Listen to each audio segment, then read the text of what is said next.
Dan di sini program yang keempat di mana kita telah bersama dengan penduduk kampung, iaitu program Jibat Urus di kalangan warga kelab belia Kampung Mukut Selatan dengan TDA, di mana TDA telah memberi surat kuasa kepada pihak kelab belia ini untuk mengurus kehadiran pelancong dan juga kemasukan pelancong ke pendakian Gunung Nenek Semukut sehingga via Ferata, checkpoint yang ke-10.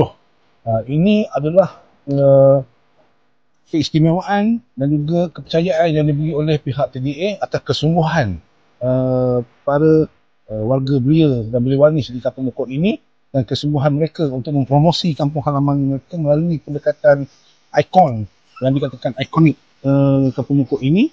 Dan beberapa siri ataupun sesi dialog kita tadi sangat positif, dan beberapa perkara yang boleh diselesaikan terus, kita selesaikan terus.